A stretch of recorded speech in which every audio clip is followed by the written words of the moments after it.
हवा से बात करता हुआ।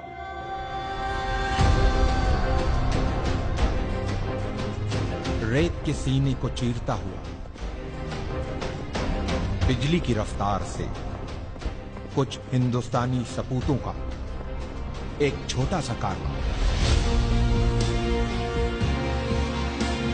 तारीख के पन्नों में अपनी जगह बनाने, आंखों में एक अजीम मकसद लिए अरब की जमीन करबला की तरफ रवां। हल मिन नासिरिन यंसुरना। नबी मोहम्मद साहब के नवासे इमाम हुसैन ने जब करबला में इंसानियत से यह सवाल किया,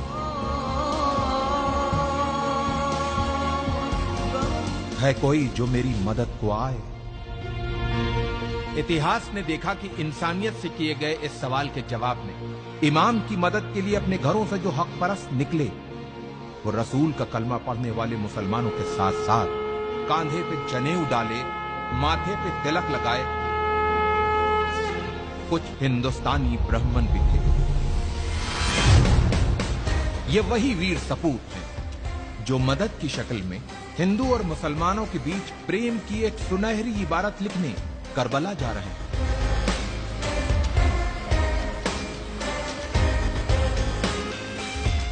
जालिम बादशाह यजीद अपनी हुकूमत के नशे में चूर होके इंसानियत का चेहरा बिगाड़ देना चाहता था,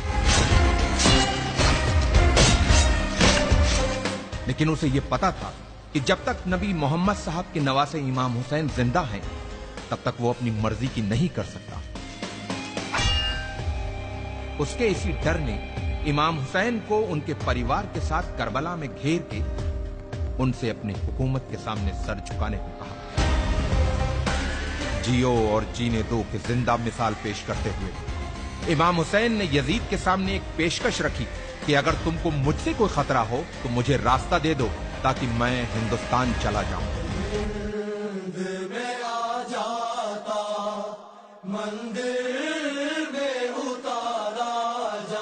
इमाम को दरियाए फरात के किनारे घेर लिया गया, उनके बच्चों और औरतों पर पानी बंद कर दिया गया। यह सब जुल्म यजीद के खत मिलने के बाद इब्ने जियाद ने इमाम हुसैन पे किए। इमाम की तरफ से भी खत लिखे गए। कहते हैं कि लोग मुसीबत में अपनों को याद करते हैं या फिर मुसीबत में जो साथ दे वही अपना होता है। इमाम हुसैन ने अपने बचपन के दोस्त हबीब को खत लिखकर मदद को बुलाया और दूसरा खत करबला से दूर, बहुत दूर भारत के एक हिंदू राजा के नाम लिखा गया। इमाम हुसैन के बेटे अली इब्ने हुसैन ने अपने भाई भारत के राजा समुद्रगुप्त के नाम लिखा था यह खत। सुनने में अटपटा लगने वाले इस रिश्ते का इतिहास गवाह है। लगभग 1400 साल पहले की बात है। ईरान के बादशाह जो पारसी मजहब से थे, उनकी दो बेटियां थी, मेहरबानो और शहरबानो।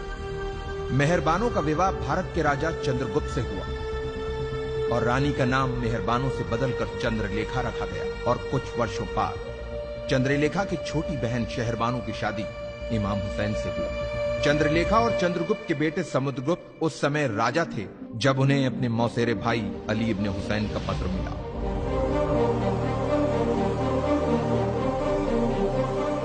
राजा समुद्रगुप्त ने जल्दी ही वीर सैनिकों की एक टुकड़ी तैयार करके उसे करबला की तरफ रवाना किया। इन वीर सैनिकों के सरदार का नाम रेहबदत था, जो एक मोहयाल ब्राह्मण थे। अफसोस, जब रेहबदत अपनी सेना के साथ करबला पहुंचे तो इमाम हुसैन को शहीद किया जा चुका था। ये जान इन ब्राह्मणों का दिल टूट गया और जोश में अपनी तलवारों को अपने गलों पर रख लिया कि जिसकी जान बचाने आए थे, जब वही नहीं बचा तो अब हम जी के क्या करेंगे। लेकिन इमाम के चाहने वाले अरब के वीर योद्धा जनाब मुख्तार के मना करने पे इन वीर सैनिकों ने अपनी तलवारों को अपने गलों से हटाया और मुख्तार के साथ मिलकर खून इमाम हुसैन का बदला लेने के मकसद से दुश्मनों से एक यादगार युद्ध किया और उन्हें हिंदुस्तानी तलवार के जौहर दिखाए। इन वीर सैनिकों ने करबला में जहां पड़ाव डाला था, उस जगह को हिंदिया कहते हैं, जो जगह आज भी उसी नाम से मौजूद है। इन ब्राह्मणों में से कुछ करबला में वीर गति को प्राप्त हुए, कुछ वहीं बस गए और कुछ अपने देश भारत चले आए। इतिहास इन वीर ब्राह्मणों को हुसैनी ब्राह्मण के नाम से जानता था।